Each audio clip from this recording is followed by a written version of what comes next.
জেলা কর্তৃক নিয়োজিত ম্যাডাম বেগম খালেদা জিয়া আজকে ৮০তম জন্মবার্ষিকীর উপস্থিত বিএনপি পরিবারের নেতৃবৃন্দ, শুরুতে সালাম ও শুভেচ্ছা জানাই। আমি শুরুতে আল্লাহর কাছে শুকরিয়া জ্ঞাপন করি, সাথে সাথে শহীদ প্রেসিডেন্ট জিয়া রহমানের মাগফিরাত কামনা করি। কারণ ওনার যদি জন্ম বাংলাদেশে না হতো, যদি বিএনপি সৃষ্টি না হতো, তাহলে আপনি আমি আমাদের সাথে এই বৈঠকও হইতে না। আল্লাহর কাছে শহীদ প্রেসিডেন্ট জিয়া রহমানের মাগফিরাত কামনা করি। আজকে ওনার সহধর্মিণী, এদেশের 3 বারের প্রধানমন্ত্রী বেগম খালেদা জিয়ার জন্মবার্ষিকী উপলক্ষে আজকে দোয়া মাহফিল, সাথে আপনাদেরকে সংগঠনের পরামর্শমূলক কিছু আলোচনা করি। তারেক রহমান আগামী দিনের রাষ্ট্রনায়ক, বারবার বলেছেন আগামী নির্বাচনটা খুব কঠিন হবে। এটার উপর আপনারা একটু চিন্তা করেন। আপনারা এখনই বুঝতে পারছেন সাধারণ লোকজন, সোজা সরল লোকজনকে কিভাবে বিভ্রান্তি করে।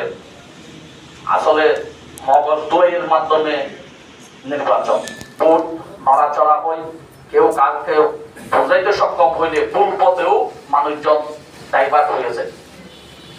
অতএব আমাদেরকে দোকানে কাঠে পাই বন্ধুকে বুঝাইতে হবে আগামী দিনে আমাদের সেই কঠিন বিপদ মোকাবেলা করতে হবে।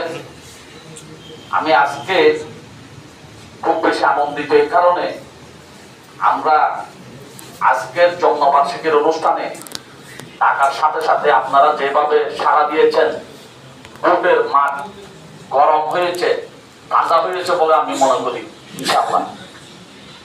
তো আমরা কাজল ভাইয়ের এলাকার লোক, আমরা একটু বেশি কষ্ট করব, যেহেতু আমরা কমিটেড, আমরা কমিটমেন্ট নিজেদের মধ্যে। অন্যান্য উপজেলার চাইতেও আমরা তুলনামূলক ভাবে অন্যান্য উপজেলায় লোকবল বেশি, ঘোড়ার বেশি, আমাদের এখানে লোকজন কম, ঘোড়ার কম, কিন্তু তুলনামূলক ভাবে অন্যান্য উপজেলার চাইতেও আমরা বেশি ভোট দিব আগামী যে প্রার্থী হবেন তাদের শীষ থেকে, ঠিক কিনা? ইনশাআল্লাহ আল্লাহর কাছে আমরা এটাই প্রার্থনা করি। যার কারণে একটু বেশি কষ্ট করতে হবে সবাইকে।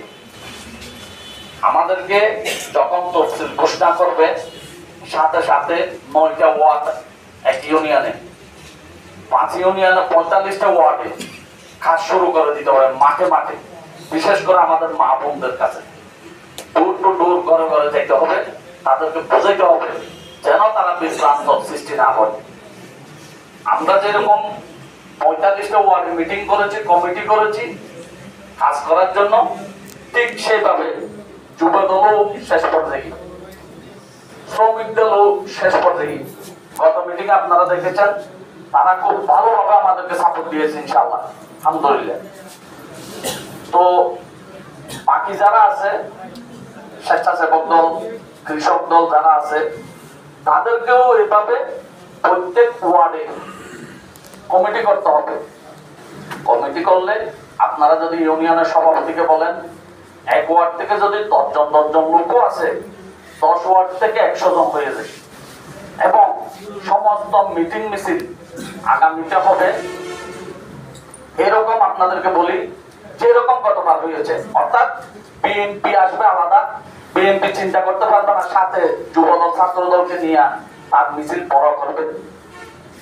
বিএনপি লোকজনকে নিয়ে আসবে, ছাত্র দলের লোকজনকে নিয়ে আসবে, কৃষক দলের লোকজনকে নিয়ে আসবে। আলাদা আলাদা আমরা সংগঠন, আলাদা আলাদা আমরা মিটিং মিছিল নিয়ে আসবো। এভাবে আমাদের প্রস্তুত হতে হবে। ছাত্র দল এখানে নাই, জেলাতে নাই, কমিটি নাই, যার কারণে আমাদের কাজ করতে ব্যাহত সৃষ্টি হচ্ছে। আমরা আপাততে কাজল ভাইয়ের অনুমতি ক্রমে ছাত্র দলের কাজ শুরু করতেছি। তো সবাই আমাদেরকে সহযোগিতা করবেন। এবং আপনারা, আমি আরেকবার বলেছিলাম, রাজনীতি কয়েক রকমের করা যায়।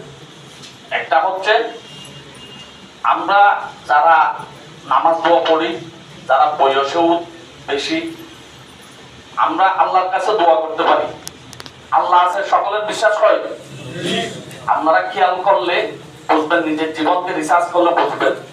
আপনি কারো মনে কষ্ট দিয়েছেন, কোন আল্লাহর বান্দাকে জুলুম করেছেন, সে কাঁদছে, আপনি খবর নেবেন আপনার কারণে যে কাঁদলো কিনা।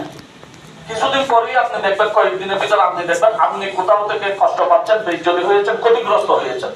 তাহলে আপনি বুঝতে পারবেন আল্লাহ আছে কিনা। বুঝাইতে পারছি আপনাদেরকে? যার জীবনটা সে রিসার্চ করবেন আসলে আল্লাহ আমাদেরকে পরিচালনা করতেছে, এটা ঠিক কিনা। তো আল্লাহ যদি থাকে তাহলে আমাদের দোয়া করতে হবে যেন দেশ বিপদগ্রস্ত না হয়।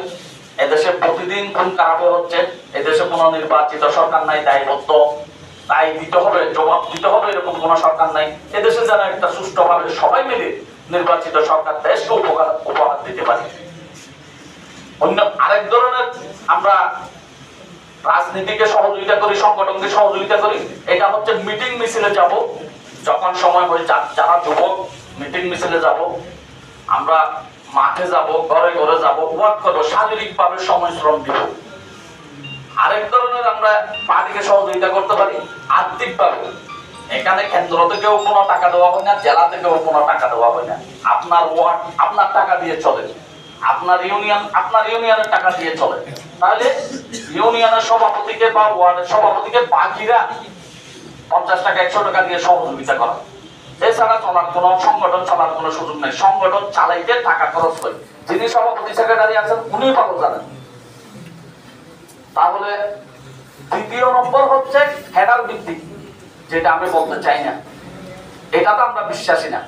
মানে রাজনীতি করতে গেলে সশস্ত্র সাপোর্ট দেয়, না হলে ভোট কেন্দ্র দখল করে, না হলে মাস্তানি করে, না হলে রাত্রে ফোন করে, না হলে রক কেটে দেয়।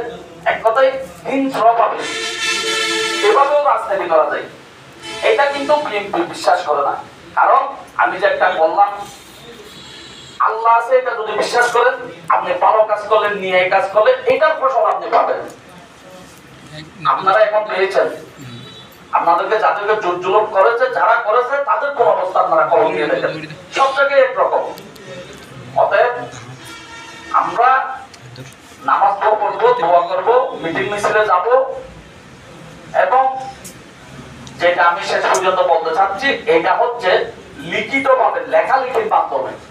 এখন নাইটের দুনিয়া, ঘুম থেকে উঠলে মোবাইল খুললেই দেখা যায়, কেউ পেপার দেখে না, কে কাকে কি করছে।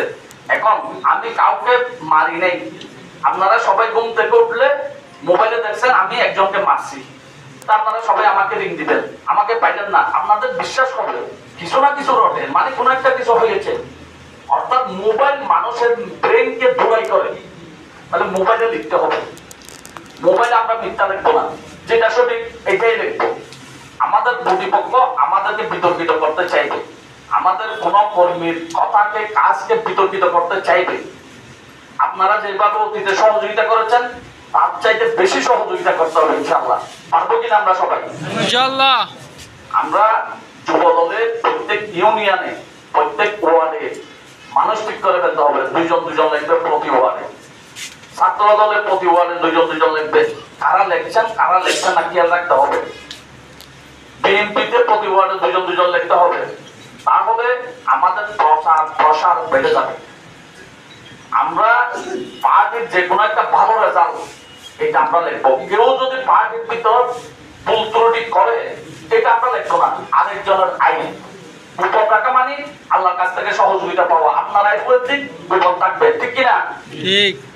তো আমরা অন্যান্য লোকজন, আমাদের এন্টি পার্টি, আমাদের বিরোধী পার্টি, অপোজিশন যিনি আছেন, তিনি আমাদের দোষ একটু করে পাইলে বেশি করে দেখাবে বিশ্ববাসীকে, সারা বাংলাদেশে বলবে এখানে ভোটের পরিবেশ নেই। তো বলবে বিএনপির লোকজন উচ্ছৃঙ্খল, মারামারি করে, চাঁদাবাজি করে, ডাকাতি করে, এগুলো বলবে। এগুলোতে আমাদের প্রতিবাদ করতে হবে না? সাধারণ লোকজন যেন এগুলো দেখে, আজকাল আপনার মা বোন যারা আছে তারাও তো মোবাইল দেখে, বুঝে ফেলে একজন লোক ভালো নাকি একজন লোক খারাপ।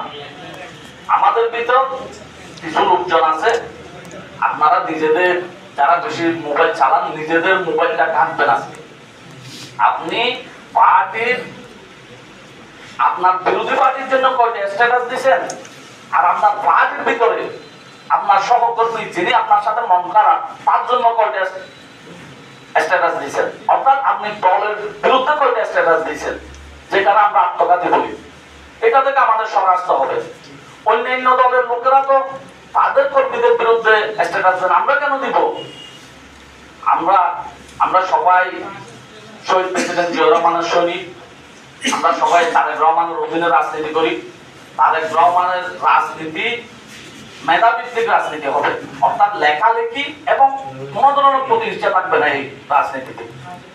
এবং অনেক লোককে বহিষ্কার করা হয়েছে বিভিন্ন নিয়মের কারণে, বহিষ্কার প্রায় 4-5 হাজার হয়ে গেছে।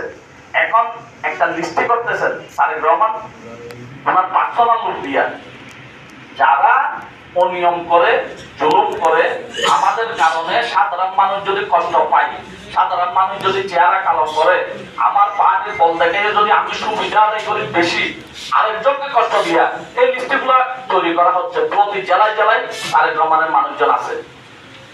আর বহিষ্কার করা কত বহিষ্কার করবে? পুলের পরে যারা এই জুলুম করেছেন তাদেরকে কোনো ধরনের দায়িত্ব দিবে না, এরকম একটা মেসেজ আসতেছে, আপনারা খবর পাবেন। আগের সেই নিয়ম, দল করে দল ক্ষমতায় গেছে জুলুম করবে, এটা পারা যাবে না। তারপরেও আমরা আল্লাহর কাছে শুকরিয়া, আমরা মিনিমাম বাড়িতে তো ঘুমাইতে পারতেছি নিশ্চিন্ত, ঠিক কিনা? আমরা যারা দায়িত্বে ছিলাম, আপনাদের ভাই, আপনাদের আত্মীয় স্বজন ভাই তো এই দেশে দায়িত্বে ছিল, দলের দায়িত্বে ছিল, তারা চিংড়িঘাটে ঘুমাইয়া ফজরে আইসা তারপরে ঈদ কোরবান করা লাগছিল, মনে আছে আপনাদের? এটা থেকে তো আমরা বেঁচে গেছি। ব্যবসা করতে তো এখন কাউকে ট্যাক্স দিতে হচ্ছে না, ঠিক কিনা? বরঞ্চ আপনার ছেলে মিলে যদি চাকরির উপযুক্ত হয়, আপনার এমপিকে আপনি বললে এমপি সুপারিশ করবে, মিনিমাম আপনি লিখিতে টিকলে আপনার সুপারিশ করবে, উনি দলের লোক, ওনাকে নেওয়া যেতে পারে, এই সুবিধাটাই পাচ্ছেন। কিন্তু আমাদের পার্শ্ববর্তী যারা আছে, সহকর্মী সমাজের লোকজন যারা আছে, তারা মনে কষ্ট পায় এই কাজগুলো করলে। যারা এই দেশ ফেলে চলে গেছে, আমাদেরও এরকম চলে যেতে হবে, ঠিক কিনা? ঠিক। এই কাজ থেকে আমাদের বিরত থাকতে হবে, কারণ আমাদের এত টাকা পয়সা নাই বিদেশে যাই আমরা ঘরবাড়ি করে থাকবো। এই জুলুম করার সুযোগ নাই ভবিষ্যতে, কারণ জুলুম যেগুলো হয়েছে, কোন কোন লাইনে জুলুম হয়েছে, এগুলো সংশোধন হবে, ভবিষ্যতে জুলুম হবে না ইনশাআল্লাহ। আপনার দেশে আপনার ছেলে মিলে থাকবে, আপনি হয়তো 2 দিন পর মারা যাবেন। আপনার ছেলে মিলের জন্য এই দেশে সুষ্ঠুভাবে যেন রাজনীতি পরিচালিত হয়, দেশটা যেন সুন্দর হয়, শান্তিতে হয়, এটা আপনারই সৃষ্টি করে দিতে হবে। এখন দল ক্ষমতায় আসতেছে, আমরা সবাই ভাই ভাই, আমার খুব শক্তি, আমার অনেক কর্মী, আমরা যদি জুলুম করি, তাহলে যদি কখনো সরকার ভুল হয়, তাহলে আমাদের একই অবস্থা হবে না? হবে। তাহলে আমাদের এই পরিবেশ সৃষ্টি করতে হবে যেন এই দেশে আমরা থাকতে পারি, যেন পলাইতে না হয়, আমাদের ছেলে মিলে এই দেশে থাকার মতো একটা পরিবেশ আমরা যেন দিয়ে যেতে পারি। সবাইকে ধন্যবাদ জানাই, সুস্বাস্থ্য কামনা করি, আল্লাহর কাছে দোয়া প্রার্থনা করি, আমরা যেন ঐক্যবদ্ধভাবে আগামী মোকাবেলাটা করতে পারি। বড় পার্টি, 2 ভাইয়ের ভিতর গন্ডগোল আছে, আমাদের ভিতরও গন্ডগোল থাকবে, এটাই স্বাভাবিক। থাকলে আমার সাথে ব্যক্তিগতভাবে থাকতে পারে, তারেক রহমানের দলের সাথে, ধানের শীষের সাথে, জাতীয় নির্বাচনের সাথে কোন ধরনের দ্বন্দ্ব থাকতে পারে কিনা? যদি দলকে ভালোবাসেন, এই লাইনে কোন ধরনের আমরা দ্বন্দ্ব দেখাবো না। কারণ ধানের শীষ নির্বাচিত হলে কক্সবাজার, কাজল ভাই এমপি হলে, তাহলে বিএনপি ক্ষমতা যাবে, ঠিক কিনা? বিএনপি ক্ষমতায় না গেলে আপনার আমার কোনো ভ্যালু নেই, আমাদের কোনো সম্মান নেই। বিএনপি ক্ষমতায় গেল, কাজল সাহেব যদি এমপি না হয়, আমরা কক্সবাজার গিয়ে চেহারা দেখাইতে পারবো? তখন আপনারা চিন্তা করে খাইতে কোনো লাভ হবে না। কাজল ভাইয়ের মতো এমপি আপনারা পাবেন না। আপনারা যে কেউ গেলে কি জন্য আসছো, কি জন্য আসছেন আপনি, মানে টেলিফোন করে দেন, আপনাদেরকে বলে না আপনার সভাপতি আসে নাই কেন, চেয়ারম্যান সাহেব আসে নাই কেন, বা হুমায়ুন সাহেব আসে নাই কেন, এগুলো বলে না, ঠিক কিনা? এই নেতাকে আপনারা হারাইতে পারবেন না, সোজা সরল লোক। যদি এই নেতার বাড়ি বোমা তুলি, অতএব আমরা ইন্ডিয়ান লোক গেলেই ওনার সাথে কথা বলতে পারি। যদি এই নেতার বাড়ি রামুতো হইতো, তাহলে আমাদের যাইতে অনেক কষ্ট হইতো, অনেক লোকজন নিয়ে যাইতে হইতো। এই সুযোগ আমরা হারাইতে চাই না। আমরা আমাদের ভেদাভেদ ভুলে গিয়ে যারা রাগ করছে বিভিন্ন কারণে, একটা সভাপতি 2 জনকে দিতে পারে না, একটা সভাপতি থাকে 1 জনের জন্য, ঠিক কিনা? অতএব মন খারাপ তো হবেই, কিন্তু জাতীয় নির্বাচনের বেলায় আল্লাহর হস্তে আমরা সকলে মিলে জুলে এদেশের যিনি দানের শীষের পক্ষ থেকে তাকে আমরা জয়যুক্ত করব, যেন আমরা স্বাধীনভাবে বুক ফুলাইয়া হাঁটতে পারি। ইন্ডিয়ান লোকজন যেন আমরা একসাথে বসে হেসে গেলে টাইম পাস করতে পারি। ঠিক আছে, সবাইকে ধন্যবাদ, আমার জন্য দোয়া করবেন। আসসালামু আলাইকুম ওয়া রাহমাতুল্লাহ।